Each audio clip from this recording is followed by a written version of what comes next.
Olá, tudo bem com vocês? Hoje eu trouxe um convidado especial, meu cunhado, Rodrigo. Ele é nutricionista e ele vai compartilhar alguns conhecimentos sobre a nutrição e de que forma a gente pode relacionar a nutrição com a pedagogia. Então, eu trouxe algumas perguntas aqui. Maravilha. Eu queria antes agradecer a oportunidade de dizer que eu tenho muita afinidade com, de certa forma, o envolvimento com a pedagogia, porque eu acho que a nutrição tem total correlação com uma educação alimentar. Então, a gente vem já estipulando há um certo tempo falar sobre esses temas e chegou o grande momento e estamos fazendo isso com muito amor para vocês. Sim. Vamos nessa. Então, a primeira pergunta é a influência do hábito alimentar da gestante no futuro hábito alimentar da criança e a correlação da obesidade adulta com a obesidade infantil. Infelizmente, é uma realidade que o ambiente modifica completamente o perfil de cada indivíduo. Ou seja, se os pais forem obesos, há dados que mostram que há 80% de chance da criança ser também. Ou seja, 80% de chance é muita coisa. Se um dos pais só for obeso, a chance ainda é muito alta de 50% da criança ser também. E se nenhum dos pais for, a chance cai apenas para 9%, se tornando então um ambiente muito favorável ou desfavorável para a obesidade. Então não adianta os pais estimularem uma ótima alimentação se eles não conseguem replicar, porque uma hora a criança vai acabar também replicando o que os pais fazem. Então há correlação, infelizmente, direta. Assim vira de obrigação dos pais passar uma boa educação nutricional. Caso contrário, isso vai refletir negativamente na saúde, porque a obesidade não é só o ato de estar acima do peso e fora do perfil corporal. Isso vai trazer sérias complicações, tanto de aprendizagem, né, e tanto também de ambiente, de socialização dessa criança, e os pais são os responsáveis, porque a criança ela não nasceu aprendendo a comer McDonald's ou refrigerante. Foi certamente uma vivência que ela teve. E assim, vamos puxar a orelha desses pais que não tomam esse cuidado, porque é mais importante do que se parece. Que a gestante se alimenta durante a gestação, isso influencia também na formação da criança. Boa, Gil. Com certeza. É assim, não só a alimentação, mas a parte também do que ela se alimenta, não só de comida, mas do ambiente de novo que ela vive. Se ela for uma pessoa estressada, se ela estiver com um ambiente pesado, isso vai impactar também para a criança. A gente não sabe o quanto, mas sabe que isso é negativo. E em relação à nutrição, tem alguns nutrientes que aumentam ou diminuem o déficit, quer dizer, diminui o déficit cognitivo quando você tem um consumo adequado. No caso, por exemplo, o ômega 3, a necessidade de consumir via alimento, que seriam os peixes, principalmente aqueles de águas profundas, como o salmão. Caso contrário, a importância da suplementação, assim como a vitamina D também. Há evidências que suportam que uma suplementação durante a gestação vai trazer mais desenvolvimento cognitivo, e o clássico ácido fólico, que muitas mães já têm essa prevenção por orientação médica de suplementar, porque ele está totalmente correlacionado com o desenvolvimento do aparelho neural da criança. Ou seja, esses são alguns detalhes, mas todo o ambiente tem que ser favorável, a mãe tem que estar sendo assessorada, acompanhada, tem que estar se sentindo confortável. Influenciando, né? Boa. Bom, a segunda pergunta, qual é o impacto das mídias sociais, das propagandas na alimentação infantil? É bem grande, negativa, há um investimento muito alto, né, em relação a propagandas para com isso, e as crianças, quando elas são expostas a esse tipo de publicidade que envolve personagens do dia a dia delas, infantis, certamente elas vão ter mais vontade de consumir aquele alimento. Infelizmente, esses alimentos, se eles têm essa condição de ter uma exposição ilustrativa, é porque eles são industrializados. Sim. E há informações claras de que os alimentos processados e ultraprocessados são contraindicados.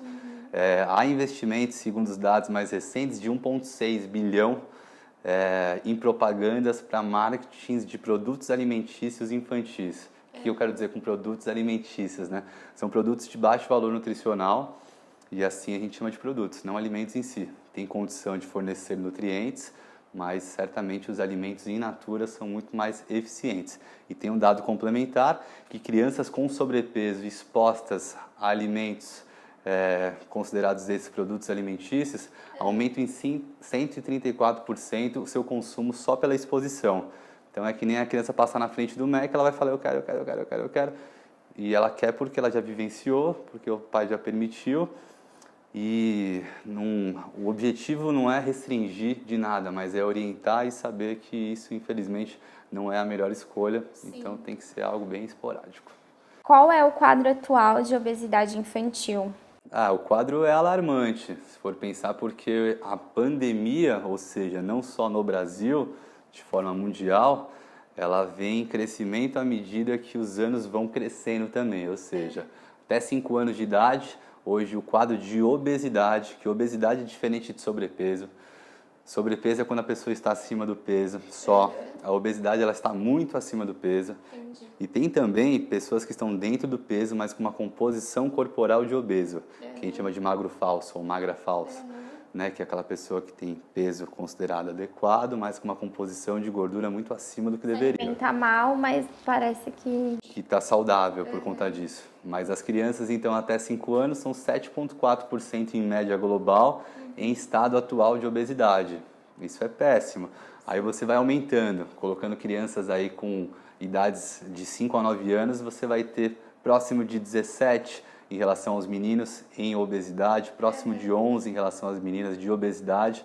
E isso é um fator negativo, porque as crianças não vão saber lidar com as complicações geradas pela inflamação, pelo excesso de gordura, que isso vai trazer transtornos emocionais, como aumento de ansiedade e coisas do tipo. E autoestima também, né, da criança. Não tem como você se sentir à vontade, você estando em estado de inflamação. Se eu bater aqui e ficar inflamado, eu não vou querer mexer nisso aqui até desinflamar. E o que eu quero dizer é que, infelizmente, o excesso de gordura no corpo, ele gera uma inflamação sistêmica crônica. Ou seja, a pessoa, a todo momento, ela está mais indisposta do que o indivíduo que está dentro da sua composição em relação ao seu perfil de gordura. E só um dado de curiosidade, se a gente for levando isso para o restante da vida, hoje, atualmente, então, 56% dos homens estão em estado de sobrepeso e 50% das mulheres estão também. Então, quer dizer, se não tiver o cuidado desde o início, vai acontecer o que a gente respondeu na primeira pergunta. Então, 80% de chance, se os pais forem obesos, da criança ser também. Vira um ciclo negativo. Há correlação entre o tempo de exposição à TV, computador e afins e a obesidade infantil? Boa. Infelizmente também. Hoje, muitas crianças passam, 70% das crianças passam aproximadamente 4 horas de frente à televisão. É um problema? Sim, porque isso também tem correlação com sedentarismo. E daqui a pouco vamos falar mais com detalhes disso. E há evidência suportando que as crianças que passam 1 hora em exposição à televisão têm uma predisposição a partir disso de 10% de se tornarem uma criança com sobrepeso ou obesa. Já aquelas que passam 4 horas, que são 70%, segundo os dados atuais, já tem 30% só por esse dado isolado de se tornarem também crianças obesas. E isso não deve ser então incentivado. Porém, para principalmente pessoas que moram em grandes cidades, de certa forma é uma solução para entreter a criança, né? Mas essa não é a melhor solução. Com certeza, influencia também em outros aspectos, né? O cognitivo, e a criança deixa também de praticar um esporte e desenvolver outras habilidades, né? Concordo plenamente. Qual é a prevalência do sedentarismo infantil e quais as complicações geradas? É enorme a prevalência, né? Hoje, quase 50% das crianças estão em estado de sedentarismo, o que é classificado pelo American College of Sports Medicine, que seria como se fosse uma referência mundial em relação ao que deve ser praticado de atividade física, é que a criança pratique de 50 a 60 minutos por dia de algum gasto energético, de algum esforço. Pode ser um esconde-esconde, pode ser um pega-pega, ou pode ser um futebol, pode ser uma atividade programada. Porém, hoje o quadro é bem diferente disso. Então, hoje vivemos uma era do clique. É verdade. Não é? A criança vai jogar futebol no videogame. Né? A criança vai brincar, interagindo com o seu celular. né, com o seu computador. E o problema é que não está sendo bem distribuído isso daí. Se desse tempo de cumprir dentro de uma rotina diária tudo isso, assistir televisão, brincar em computador, estudar e ter essa atividade mais ativa fisicamente, pronto, estaria tudo bem. Mas você vai jogar tanta tarefa para uma criança, então temos que tirar de um lado e aí tem que ter essa brincadeira, essa parte. Equilíbrio também, né? Esse equilíbrio. E eu acho que isso me preocupa bastante. Tanto porque, né, de 15% a 30% do gasto energético esperado por dia é da atividade física.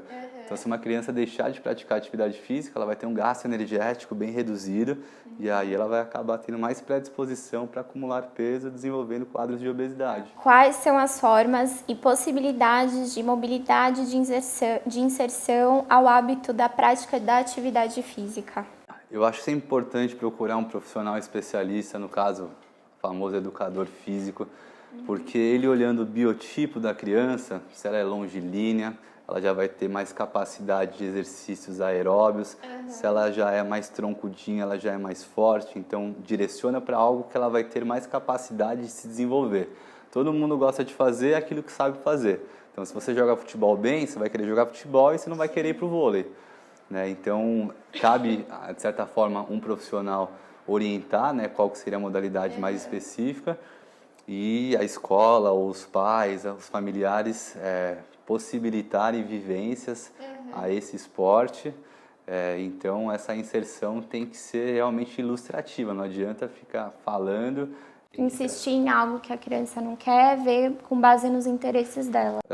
Tem que tentar trazer ela para algo que eu acho que é legal ter esse profissional orientando. Conversa com algum educador físico, fala, meu filho é assim, o que você acha que seria legal para ele? Aí provavelmente vai ser algo mais próximo do mais adequado para o filho em si praticar, né? E aí a partir disso, ele gostando, ele vai se identificar porque ele sabe fazer aquilo, aí ele vai querer fazer sempre aquilo, né? Que nem essas crianças jogam futebol, quer jogar futebol todo dia, se deixar. Verdade. Isso é um ponto bem positivo. Bom, agora uma pergunta que acho que vai ajudar tanto mães quanto professoras que às vezes querem dar uma dica para as mães e não sabem o que realmente falar. Como montar uma lancheira saudável? Legal, isso é um ponto relevantíssimo porque tudo que fazemos todos os dias se torna extremamente importante dentro de um montante aí de uma semana já. Ou seja, antes de posicionar com exemplos, tem um estudo que eu li agora há pouco em relação às lancheiras de São Paulo, ou seja, de colégios particulares de São Paulo, que fizeram uma avaliação e mostrou-se que o principal ingrediente das lancheiras eram sucos de caixinha. E é uma realidade, né? Se for pensar, porque a mãe considera, poxa, refrigerante não, porque ela já sabe que está na cara que é ruim. Mas o suco de caixinha é suco ainda na cabeça dela, né? Então, infelizmente, desde já fique claro que esses sucos não tem suco dentro da composição, ele vai ter água, corante e açúcar.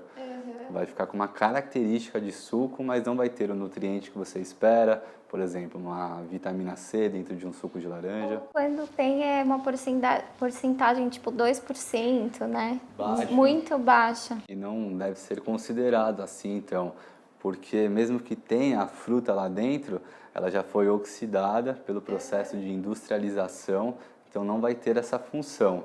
Entendi. Mas existem ótimas opções, que aí precisa usar um pouco da imaginação também, né? E dar o exemplo para os filhos para que eles se motivem a comer aquilo que estão levando.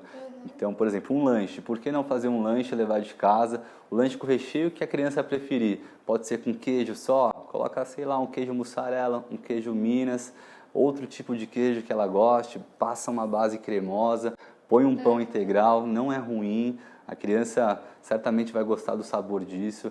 Se quiser também pode levar um iogurte, né, que existem várias opções, não aqueles Danones clássicos, né, realmente dessa marca, por conta que a maioria destes são ricos em açúcar.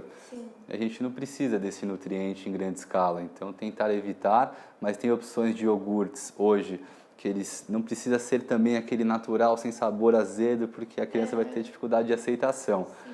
Caso você oferte este para seu filho, ou para quem você está ali organizando a lancheira, tenta colocar uma fruta, põe um pouquinho de mel também, mas deixa tudo isso já. Isso é um problema porque às vezes as crianças elas determinam o que elas querem levar e os pais acabam perdendo essa firmeza de dar esse hábito para as crianças, né? A fruta é algo importante também de ser levado. Água de coco é melhor do que um suco de caixinha. A água de coco mesmo industrializada é uma boa opção.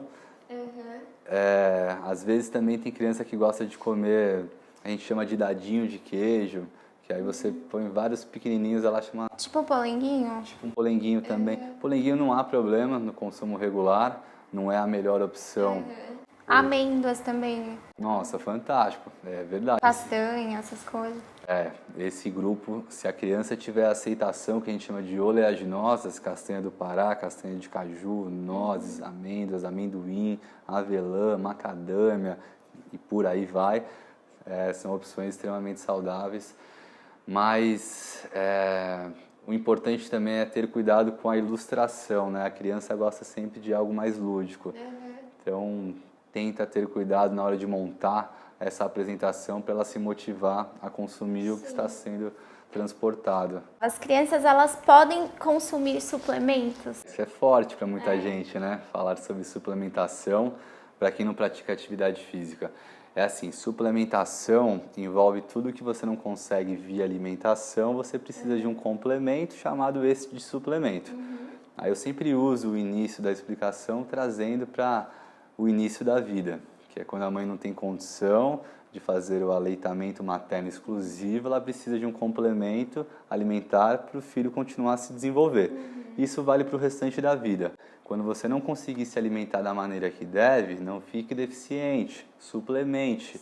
Então, em qualquer momento da vida, se precisar de um complemento, pode com certeza fazer a utilização. Inclusive, aquele suplemento de academia, vamos se dizer, chamado Whey Protein, ele está dentro dessa fórmula infantil como primeiro ingrediente.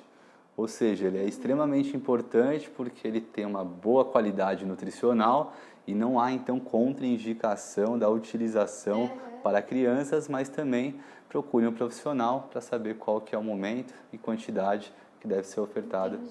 Mas, normalmente, é muito importante. O whey, ele pode ser tomado mesmo sem a pessoa fazer atividade física? Pode.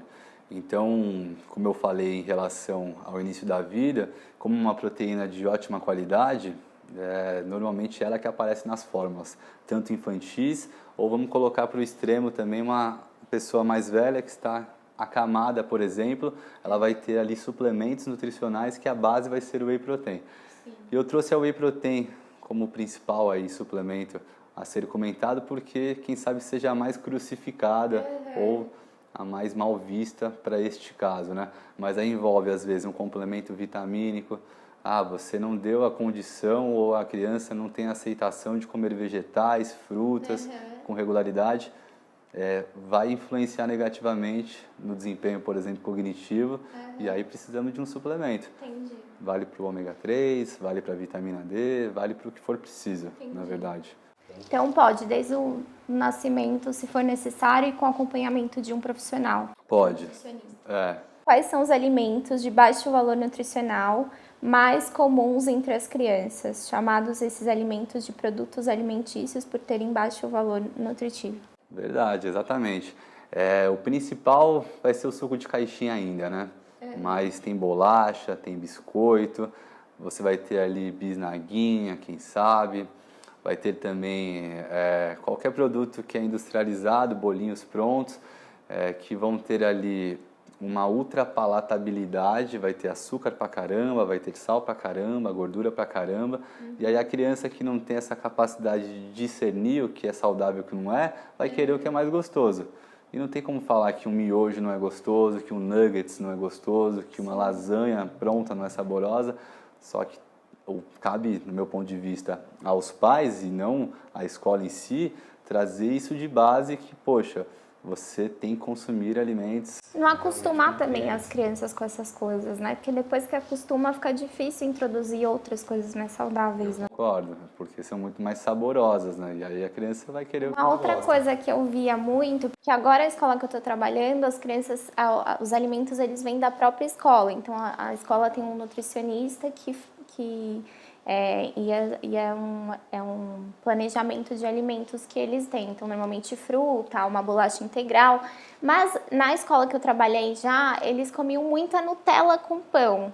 A Nutella, o que você acha? É muito... A Nutella não é um bom alimento. A gente tem aí como base dela açúcar e gordura vegetal. E assim, então ela não tem um bom valor nutricional. A parte boa é o cacau, que dá cor a ela, né?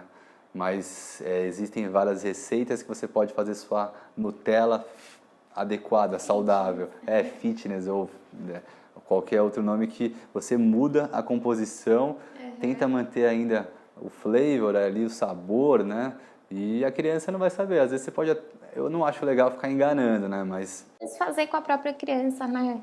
esse é o ponto-chave. Ela precisa interagir, ela precisa gostar daquilo, senão ela vai ficar só distante. Tudo que ela não tem envolvimento, ela se distancia. Então, se você falar para ela, ó, fica jogando seu videogame, mas daqui a pouco você vai ter que parar para comer. E não trazer ela para a cozinha, para em sequência ela comer, cada vez mais distante disso vai ser... E aí as complicações vão começar a aparecer. O café da manhã é importante? Eu acho um ponto fundamental e tenho percebido que tem sido abdicado em alguns casos. Então, muitas crianças às vezes têm dificuldade de levantar e já estão atrasadas. Aí o pai fala, compra alguma coisa no intervalo, não prepara nada para ele. E assim, sabemos que a pessoa passou a noite inteira dormindo em estado de jejum. Então ela já está 6, 7, 8 horas sem comer nada. A partir do momento que ela iniciar o seu dia sem ter ali carregado de energia com algum alimento, a tendência é que ela tenha uma baixa capacidade física, né, intelectual, e assim comprometa a posição dela de concentração, de energia para ter interação. E tem estudos mostrando também que, já que a gente partiu bastante para o lado da obesidade infantil, que a primeira refeição do dia gera mais saciedade se for feita para o restante do dia, ou seja, quem não come o café da manhã certamente vai sentir muito mais fome no restante do dia. E para crianças, o momento onde ela fica mais ativa normalmente é no início e na tarde, né? À noite normalmente ela está descansando, vai dormir cedo. Então é importante ofertar energia no momento onde há mais demanda de gasto de energia. Que quem sabe no colégio seja o momento onde ela tenha mais condição aí de se divertir e se movimentar. E para o próprio aprendizado da criança, né? É fundamental. E se não tiver essa organização, essa relevância para os pais, a criança, por ela, né, ela não vai ter essa preocupação e nem essa assimilação de que isso está prejudicando o desenvolvimento dela no colégio. Então é imprescindível a primeira refeição. Então, a 11ª, para o almoço, o jantar, quais são as formas que a gente pode introduzir bons alimentos nas refeições das crianças? Primeiro tem que ser atraente, né? Tem que ser algo criativo. A criança tem que chegar naquele prato, algo que ela queira muito estar presente naquele momento. Então existem estratégias para fazer, por exemplo, de um ovo virar uma caricatura que ela vai falar, nossa, quero morder esse bichinho. Ou ela vai pegar um macarrão, como a gente vai tentar colocar nessa ilustração para vocês, e esse macarrão ele vai ser como se fosse uma floresta, um ambiente ali que chame a atenção dela. E isso é um princípio que funciona muito bem. Além disso, a comida realmente tem que ser saborosa, né? Então, quem não gosta de comer uma comida muito boa, mas acho que o ponto principal para a criança é você deixar também ela participar dessa atividade de preparação dessa refeição. Então mostrar para ela como é que corta uma cenourinha e falar, corta você também, nossa, você cortou, olha como ficou bonito seu prato. Então incentivar ela a estar envolvida dentro do desenvolvimento dessas receitas. Ah, legal. Então a gente vai colocar aqui alguns exemplos desses pratos divertidos. E dá para fazer pizza, dá para fazer hambúrguer, dá para fazer qualquer tipo de alimento saudável usando bons ingredientes. Então a última pergunta, qual a maneira mais adequada de introdução de novos alimentos? Como lidar para adesão, a introdução desses alimentos novos para as crianças? Então, como uma conclusão mesmo, acho que os pais ou os cuidadores são extremamente importantes para isso, né? Então, há reflexo direto. Normalmente, a filha ou o filho quer ser o pai ou a mãe, de certa forma, né? Assim, não adianta o pai... Eu já tive vivências aqui que a mãe, ela fazia de conta que comia vegetais, porque assim a filha comia também.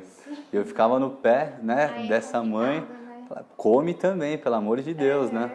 Então, há impacto direto, há reflexo direto, né, da rotina alimentar e de tudo, né? Então, se os pais forem estressados, a criança tende a ser também mais revoltada. Então, eu acho que... Os pais são referências mesmo. Se eles tiverem atitudes ruins, os filhos vão acabar repetindo isso, né? Eu concordo plenamente. E então, é importante levar em consideração que a criança ela precisa ser bem orientada e a orientação começa a partir do exemplo, né? Sim, com certeza. Obrigada, Digo, pela participação. Ele tem um canal também que chama NutriSports. Eu vou deixar aqui abaixo para vocês acompanharem também e acompanharem outros assuntos sobre nutrição. E é isso, obrigada. Valeu, foi um grande prazer e até a próxima. Valeu, hey!